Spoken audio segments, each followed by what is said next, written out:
How do I define abnormal? I would define it as, I said, something that is out of the realm of ordinary, something that you don't come across every day, something that's unusual. Everyone gets worried. It's natural. Let's say you have a big test in like 3 days and you stress out over it. Being abnormal, you tend to lose sleep over it. Maybe you study up all night, don't get an ounce of sleep for the next 3 days.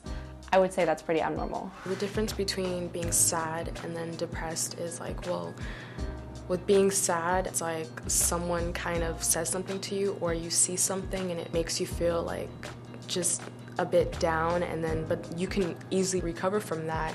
But with depression, I think that you have that feeling of sadness, but it's a much stronger feeling and it stays with you for a very long time. A couple years ago, I had a friend who was dating this guy, and they dated for about a month, and it was her first serious relationship, so she was head over heels.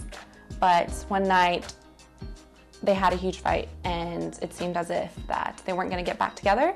At first, it was just as if like a small girl crush, you know, and she was like, oh, it's fine, I'm over it, and she was sad, cried a bit. I think that was okay, and we talked about it.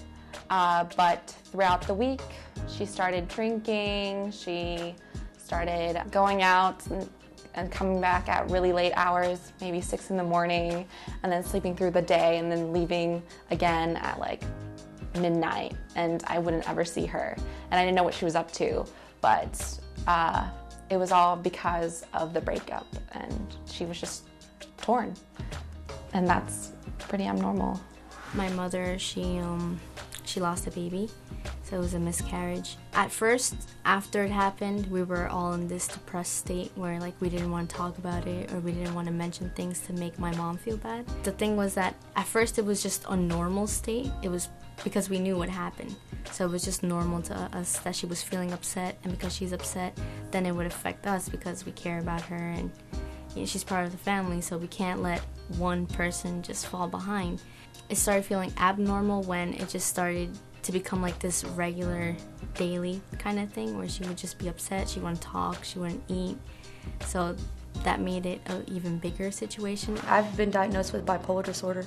I felt a little bit of relief, honestly.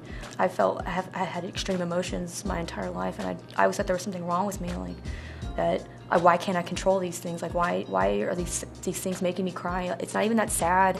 I mean, I should, you know, hindsight, you look back at things and you feel like ridiculous for even feeling certain ways. But then afterwards, I was diagnosed with bipolar, and I was like, oh, now I kind of makes sense.